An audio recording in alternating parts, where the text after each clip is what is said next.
You've been through a whole series of talks that have really been very broad. I mean, I think of Andrew's talk about the use of partnerships and setting up arrangements to deal with complex urban problems.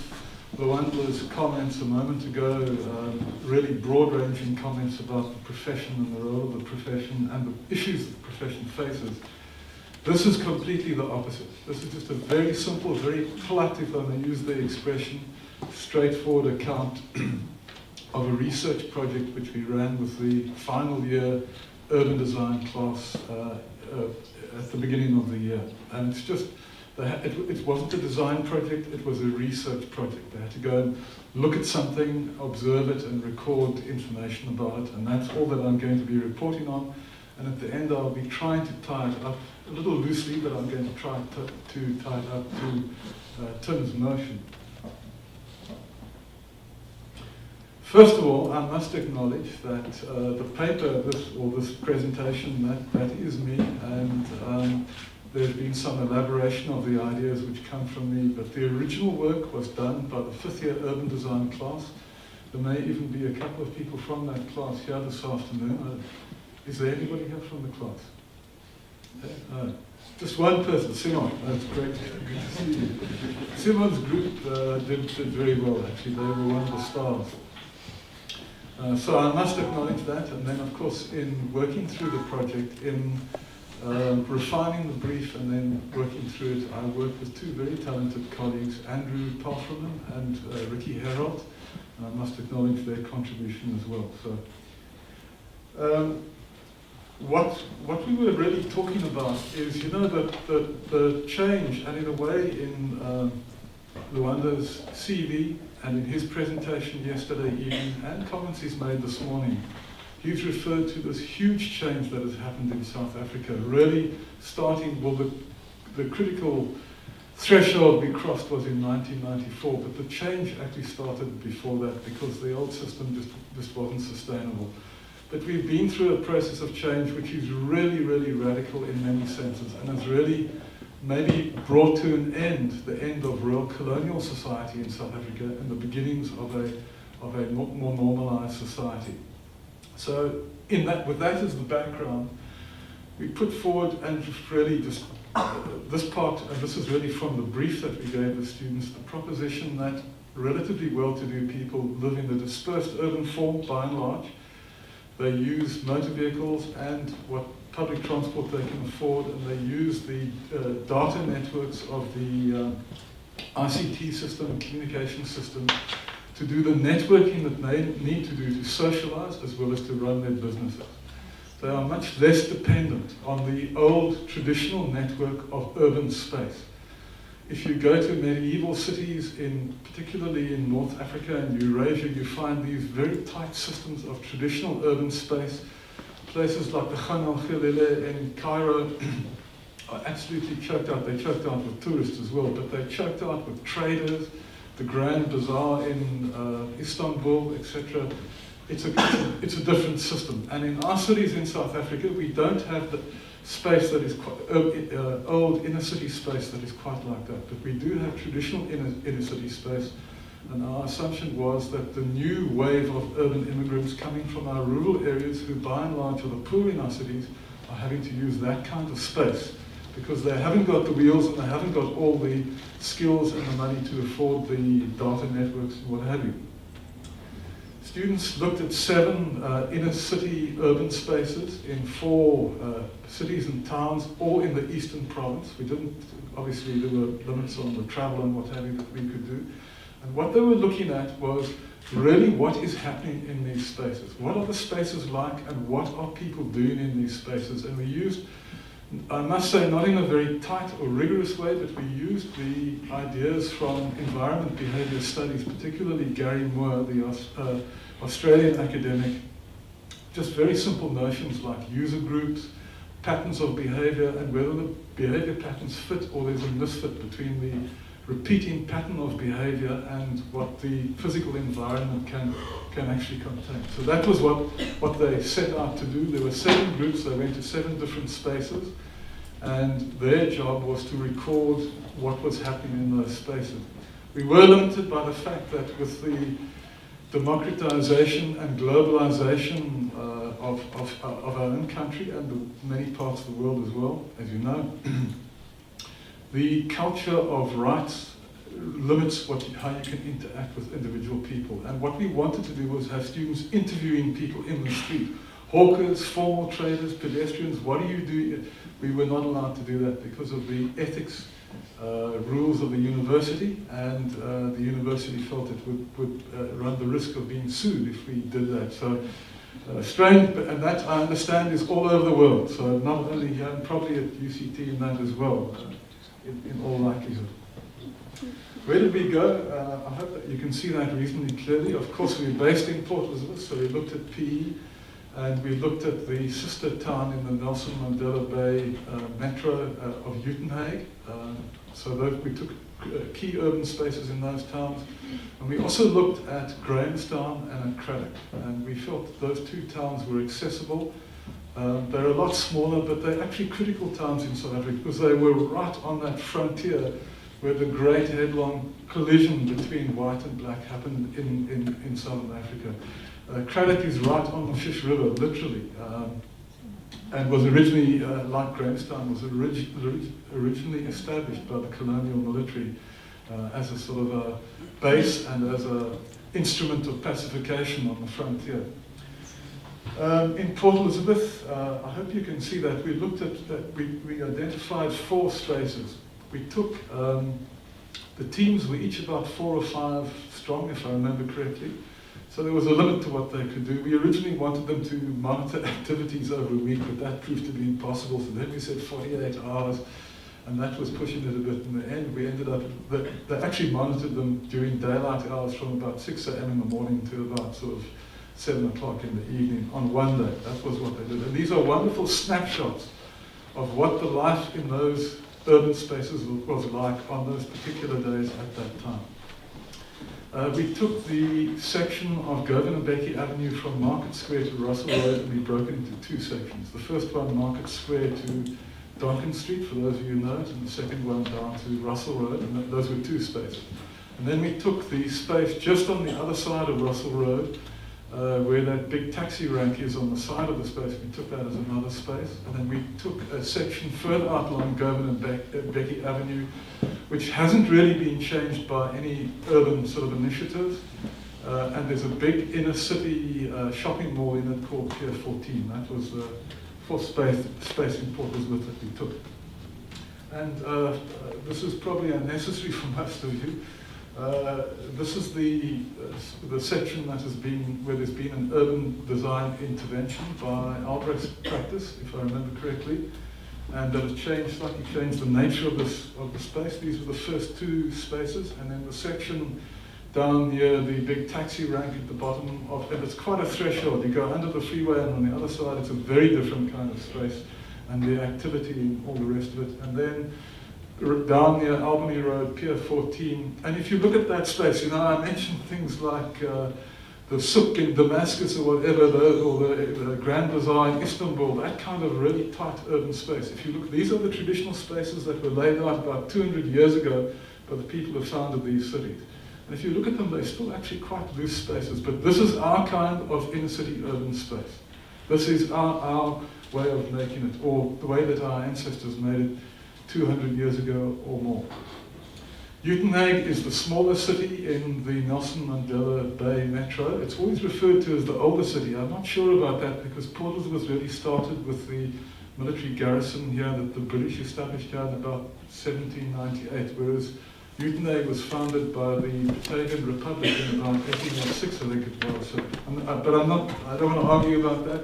It's a very interesting town with some delightful it's got some Cape Dutch architecture in it, and there were a number of spaces we could have taken. We took Caledon Street, which is the slightly upmarket inner city shopping street. If you go lower down, you get more into the taxi ranks and the more sort of third world part of the inner city environment in Uitenhage. But we felt that this was an interesting space and one that was worth looking at. And if you look at it again, it looks so typical of so many of the South African towns and spaces that we all know. And then Craddock, as I said, Craddock really was a city on the frontier of all sorts of things in South Africa. I think that the unrest that started in South Africa in 1984 actually started in Craddock. And it was people like the Kalata family and the Craddock Four, and that really, and people seem to have forgotten that. It didn't start, I mean, there was a lot of, not that everything started then, but that was really the start. We had a kind of a low-grade civil war that started in 1984 and it only ended in 1994. That's the truth of the matter, from my recollection of it. And it started here. We took Stockenstroom Street. The interesting thing about Craddock is it's on the national route from PE to Carlsberg and then on to Bloemfontein and Johannesburg. And with the Kruger Harbour and the harbouring Port Elizabeth, there's just an endless procession of huge monster trucks rumbling through this little town with containers and things on the back. And they go through there and they do a sort of a loop and they go through Stockenstroom Street. And there we noticed the group that was there, that was Simon's group, actually noticed some real change, not brought about by government, but brought about by the private sector. And so there's actually quite a lot of activity in the street. These slides don't fully show, but I'm going to talk about it again later on and you'll see something of it. It was laid out, it's got this very interesting topography. It's almost a little ridge in the valley with rivers on either side. And the high street was laid out English high street style, right down the top of the ridge. And it lines up, it's got the great cathedral at the one end, and at the other end, but built much later, was Rhodes University. And a lot of action down at the cathedral end. Lots of people, many of them new urban immigrants. There are big townships around Grahamstown. There's a lot of action around there. As you move further towards Rhodes University, it seems to get a little bit quieter. The observations now, I'm not going to even attempt. We got 7 reports in, and the reports, of course, varied. There were a couple that were Simon's group, in fact, that I thought the star report. It was very well done. The report on Craddock. And there were others, the report on Grahamstown was also well done, but there were some that weren't that well done. To be, it was student work, and it varied in quality. And they recorded a lot of data, all based on observations. And they had all sorts of graphs and things. I'm not going to try to go through all that. It would take all afternoon, and I'd probably get it all wrong as well, or get the detail wrong. I'm going to try to sum up in my own words what the drift of their observations were in each of these spaces. And my colleagues, Andrew and Ricky, if she's here, might disagree, but this is my interpretation of the drift of what they observed. In the Gavin and Becky Avenue Market Square down to Russell Road, and I'm putting those first 2 spaces together because they're essentially the same, and the conditions were very similar in them, where there's been this urban design intervention. There's been a lot of criticism of the urban design intervention from the design community in Port Elizabeth, but I must say that the students' observations did not focus on that. They focused on the functionality of the intervention. And in fact, I think there were shortcomings. One of the choices that they had to make was to sacrifice a certain amount of parking, for example, obviously. And there are issues around service deliveries to shops, and there were some minor, lesser issues as well. But in general, I think their observations showed that the interventions were necessary and had actually improved the functionality of the street in terms of the people who are currently using the street and what is going on in the street. Then the second space, the space from Russell Road to Brister House, which includes that taxi rank. The taxi rank, if I remember correctly, about 20 years ago was a building that burnt down, and they then had this vacant site and they turned it into the taxi rank. And the taxi rank is the thing that really dominates that space. It's actually a fantastic space. A few years ago we had some foreign visitors here, and I managed to stop on the freeway and we went inside and we looked down into the space. These were people from Sweden. They couldn't believe the vibrancy of the space, and in fact I had to take them back again later on for them to take more photographs. So it's a really vibrant space. The taxis come in there, there are municipal buses going around, they're private vehicles, they're hawkers, they're lots of people, most of them poor people, arriving, wanting to access the town, wanting to buy things, leaving town and going home again. There's a rush in the morning, there's a rush around lunchtime, and there's a rush in the late afternoon. And there's a lot of evidence of pressure on the infrastructure in that environment, the sort of thing that Andrew referred to as grime and crime, if I remember correctly. That was this, with a lot of poor people, a lot of things happening. I mean, that place is taking a hammering, but it's very vibrant, and there's a lot of action going on there. And then Albany Road, Pier 14. The big intervention there is the BRT bus system, which is maybe ultimately, if it ever works properly, will solve certain problems, but it has created other problems. It's constrained the traffic. There are issues about, because there's shopping activity on both sides of the street, and it's quite a wide street, and people want to get across, and you've got all these taxis and BRT buses and that. There are issues around that, and there are issues around the Pier 14 has got a dead face on the street, but they're crucial entry points, and the entry points are congested and lots of activity around them, as you can imagine, and all that kind of stuff. In Uitenhage, there were issues observed, again, the traffic, the pedestrians, no proper provision for people to sit who are waiting for taxis, grabbing parking spaces or spaces that shouldn't be used for parking to pick up all the sort of issues that we are acquainted with as well. Stockenstroom Street in Craddock, the interesting thing there was that the heavy traffic moving through has created an opportunity. And the opportunity has been grabbed by the private sector, and old buildings, houses and things like that have become like restaurants. They've knocked down old buildings and built filling stations. They've created fast food joints, and there are probably other less savvy things happening there for the truckers, because often the trucks come along and they stop. They've now driven enough for the day. I don't know if there are labour laws that force them to stop or something. They stop and they spend the night there, they sleep in the truck or whatever. So there's a lot of action, and it has actually changed the character of the street. And there's been a response, but it's not a planned response. It's a response from individuals who've seen opportunity and are trying to cash in on that opportunity.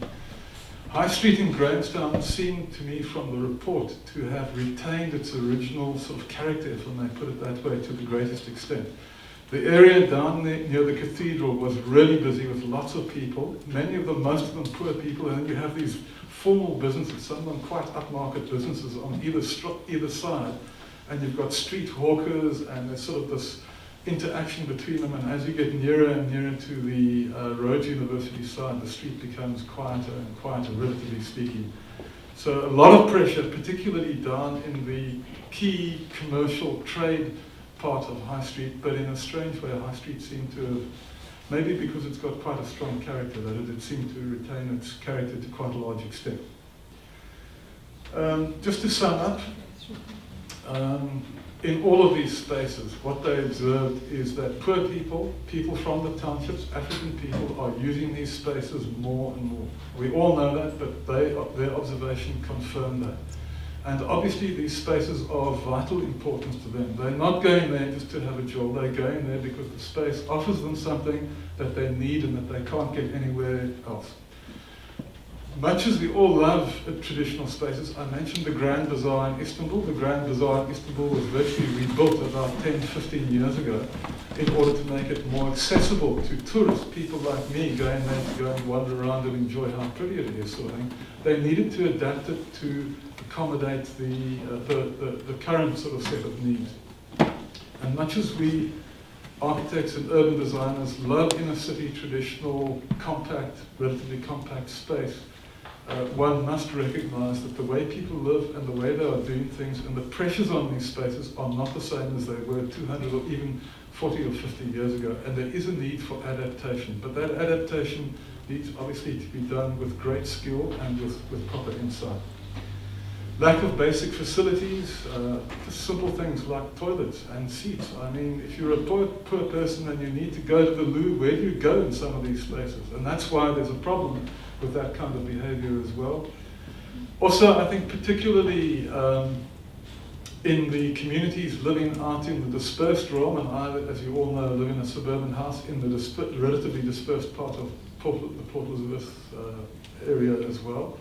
There's a sort of sense that these inner city spaces are a disaster. They're just collapsing, they're falling to pieces. There's almost a knee-jerk response to what is going on there. But what they observed and what they found is that that is not the case. There are problems of adaptation and there are problems of maintenance and cleanliness and of petty crime, but there is vibrant use of these spaces. They are heavily pressured. There are lots of people out in our marginalized communities who depend very much on these spaces. They are of vital importance. They may no longer be of importance to the people living in truth around the suburb where I live, but they are of vital importance to the people living in Motherwell and Kwazakeli and Helenvale. And so they're not, as I said, they're not dying derelict spaces. And then these are just my own, perhaps rather intuitive sort of thoughts tacked onto this thing.